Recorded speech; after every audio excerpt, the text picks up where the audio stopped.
You might think that the home buying process is the same in every state, but in Pennsylvania, definitely not. From how homes are built here to the things that you need to look out for and so much more. These are the major differences that could cost you time, money, and a lot of stress if you're not aware of these things. This is your full guide to know what makes buying a home in Pennsylvania so different and what you need to know before you start. I'm Cory Benhardt, a local Pennsylvania realtor. I would love to help you make the move when the time comes. All of my contact information is down below. And the first thing that would surprise you is just how different property taxes can be depending on which county you live in. Unlike some states that have a pretty standard rate, Pennsylvania property taxes are set at a local level, meaning that every county, school district, and even municipality could have its own property tax rate. For example, a home in one town could have property taxes that are thousands of dollars more than a similar home in the next town over. So when it's time for you to go house hunting here in Pennsylvania, it's not just the purchase price to focus on, but also the property taxes as well in that area, which is something that we'll go over as we see different homes. Another huge thing, and arguably one of the most beneficial things that would surprise you, is that unlike most other states, when a home sells, it doesn't mean that the property taxes are going to automatically spike. Pennsylvania law generally requires county-wide reassessments for tax purposes, meaning that the taxes typically won't increase until the entire county reassesses property values as a whole. So if you were thinking, well, once I buy a home in Pennsylvania, what will the property taxes be then? Most likely they'll be the same, with a very minor increase year after year. But when it comes to the significant jumps for reassessments just because you bought a home, that is definitely not the case here. If the true value of a home is more important to you than the property taxes, this next thing is one to note, because here in Pennsylvania, the public school district that services an area makes a huge impact on the value of the homes there, which is most likely the case for everywhere in the country. But the big difference here is that the district that your kid goes to is strictly determined by the location of your home. You can't just pick a neighboring district for your kids to go to if you don't live in that district, just because maybe it's highly rated or you know people that go there. Because I know in some states you can submit a request to go to a different public school district than the one that you live in, or you could even pay to go to a different one. But in Pennsylvania, that is not the case. That's why school district boundaries play a major role in home values, because when clients tell me that they want a specific town, I make sure to tell them that in some towns there could be multiple districts that service that town, and it all depends on the boundaries within that town. So if there is a specific district that you're looking for, I would recommend that we search by district instead of the individual towns. If you're moving to Pennsylvania from anywhere other than the more northeastern part of the country, then this could be a surprise, because it's likely that you are not aware of this heating source. Oil heat is honestly a pretty outdated home heating source, but in Pennsylvania, it's around 15% of homes that still use oil. So why is this heating source not ideal? Well, unlike most of the other home heating sources, the price of oil can fluctuate pretty significantly. So on average, of course, depending on the size of the home, what temperature you keep it at, how drafty the doors and windows are, and so many other factors, the average cost per year for oil heat can be around $3,000 to $5,000. Another downside is not having access to an unlimited supply. Unlike electric heat or natural gas, you would need to remember to schedule an oil delivery, which is essentially a large truck coming to fill up your home gas tank, all from the exterior, so you would at least not have to let the smell of oil or anything like that into your home. The good news is that oil heat is almost entirely used in older homes or homes that have acres upon acres of land, and most of the older homes, and generally the homes that have once had oil, could or have already potentially transferred to natural gas if that is accessible at the street. If not, I see a lot of people transfer from oil heat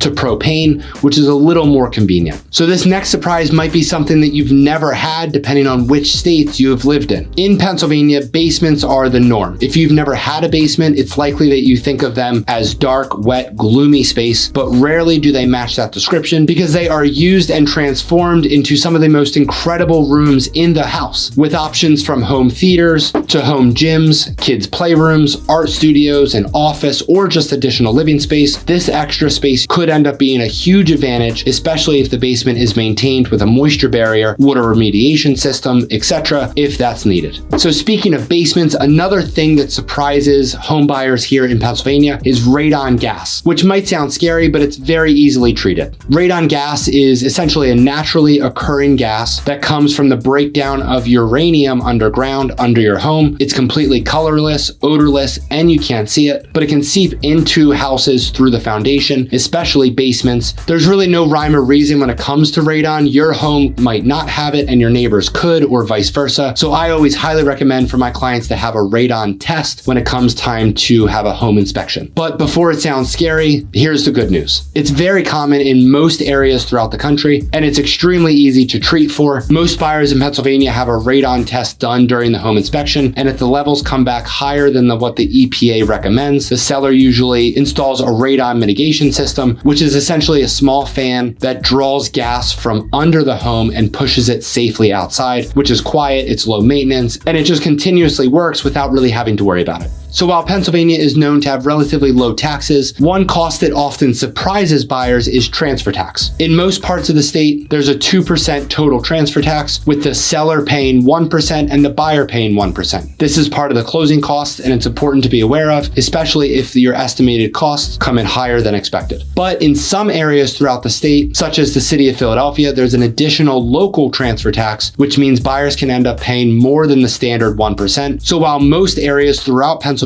stick to the standard 1% rate, if you're planning to buy a home in one of the areas that have a higher transfer tax, I will definitely make you aware of that. So another big thing that will surprise you is that homes here in Pennsylvania are not more desirable if they have pools. Pools might be a huge need if you're living in a warmer state, but honestly, they're typically seen as less desirable because our swimming season is relatively short, with most pools only being usable for about 3 or 4 months out of the year. On top of that, the maintenance, the time to open and close it, and the overall cost is just really not worth it to a lot of homeowners. But if you're moving from a state that you're used to having a pool and you want a pool in Pennsylvania, there are certainly some options that we could find that have a pool. So speaking of some things that buyers might not want, if you're looking for a home on acres upon acres of land, it's likely that that home has private utilities, meaning a septic and a well tank. A well tank is underground and it provides filtered water to your home, and a septic tank is a waste disposal system underground for your property alone. Some people are completely against private water and private sewer, which I can certainly understand because it is much more convenient to have public water and public sewer. But if you're looking for a home on a lot of acres in the middle of nowhere, it's likely that public water and sewer just isn't available in that area. So if you end up buying a home or looking in an area with a lot of homes that have private utilities, I highly recommend to have a septic and well inspection. So one of the most important surprises that you might experience when you make the move here is the first time that you have to get your home ready for the winter. Typically around late October, early November, homeowners start to get their homes ready for the winter by doing things such as shutting off the exterior hose bibs and opening the valves so that the pipes don't freeze, ensuring that the gutters are cleaned out if your home is around a lot of trees and leaves, because the clogged gutters can affect the water damage as snow melts, making sure that drafty windows and doors have weather stripping around them, and making sure that you have salt and a shovel on hand for when the driveway and sidewalks are icy and snowy. So this next surprise could be a good or bad thing depending on your personal preference. Pennsylvania is one of the states with the least amount of HOA communities, and before you think, well, most neighborhoods here must have tons of homes that look like this, that is certainly not the case. Depending on where in the state you end up living, that could also determine the amount of available HOA communities, because for example, if you plan to live in the Philadelphia suburbs, there is a great mix of HOA and non-HOA neighborhoods, but if you plan to live in a more rural area, of course, you likely will not find any HOA communities out there. I've had plenty of clients, typically from southern states, tell me some horror stories about their HOA community, whether them being extremely strict or extremely costly. And we really don't see that here because for the most part, as long as there aren't any neighborhood amenities, the HOA communities here are